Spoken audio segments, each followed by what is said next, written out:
देखिए एक सन्यासी की तरह से कुछ बोल रहे हैं, उनको सुन लेते हैं। आएंगे आपके पास, रुपेश आएंगे आपके पास। नाथ जी को बधाई देना चाहूंगा, धन्यवाद देना चाहूंगा कि उन्होंने सभी 13 के 13 अखाड़ों के लिए जो दिव्य भव्य और सुंदर व्यवस्था कराई, मैं उसके लिए सरकार का आभारी हूं, सरकार को बधाई देता हूं। आचार्य होने के नाते लाखों, हजारों और करोड़ों अगर कह सकते हैं तो कम नहीं है, तो करोड़ों अतिशुक्ति नहीं होगी, करोड़ों अनुयायियों का प्रतिनिधित्व करता हूं।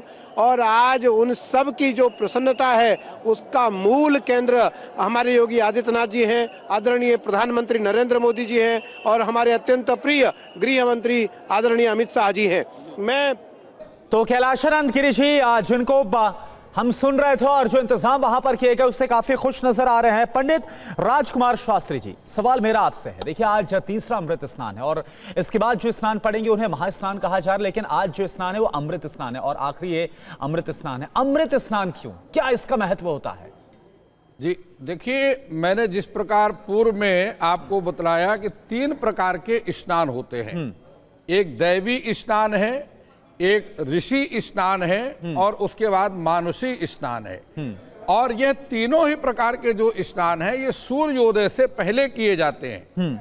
इसमें जो ब्रह्म मुहूर्त का स्नान होता है ये ऋषि स्नान कहलाता है और इसी ऋषि स्नान को अमृत स्नान कहते हैं, क्योंकि इस अमृत स्नान का सीधा संबंध चंद्रमा के साथ में है। चंद्रमा की अमृता नाम की एक किरण है और वह ब्रह्म मुहूर्त में अमृतमयी अपनी दिव्य ऊर्जा को पृथ्वी में जल में स्नान, क्योंकि चंद्रमा जल का स्वामी है, तो जल का स्वामी होने के कारण वह अमृता नाम की जो किरण है वो सीधे जल में जाकर के प्रवेश करती है और उस जल में जो स्नान करता है, खुले हुए जल में जो स्नान करता है, वह आवश्यक नहीं है कि प्रयागराज में ही हो, वह अन्य तीर्थों में भी, अन्य नदियों में भी हो सकता है। उसमें स्नान करने से शरीर की सभी प्रकार की आदि व्याधि और रोगों का शमन हो जाता है उस चंद्रमा की अमृता नाम की किरण के प्रभाव से, ऊर्जा के प्रभाव से।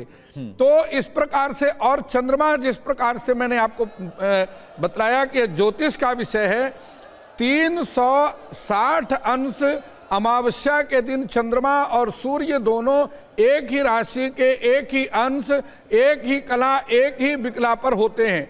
अमांत तिथि के बाद चंद्रमा 12 अंश प्रतिदिन पूर्ण करता हुआ पूर्णिमा तिथि की तरफ अग्रसर होता है और 12-12 अंश करके एक तिथि का निर्माण करता है।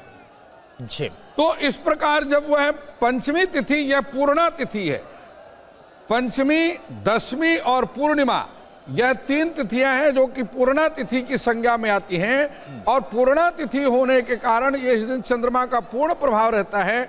ऐसे समय में यदि आप स्नान करते हैं अथवा सुबह आप मॉर्निंग वॉक करते हैं, यह 12 महीने की बात मैं आपको बतला रहा हूं, यदि आप मॉर्निंग में वॉक करते हैं खुले आसमान में आप बिल्कुल, तो इसका क्या महत्व है वो आपने बताया राजकुमार शास्त्री जी, और लगातार आपसे बातचीत जारी है, आप दर्शकों को बता रहे हैं इससे जुड़ी बातें। और शुभम का रुख करते हैं जो कि इस वक्त नजर आ रहे हैं। शुभम, तस्वीरें आप जरा दिखाई, क्योंकि इससे पहले जो किन्नर अखाड़ा है उनकी पेशवाई हो रही थी।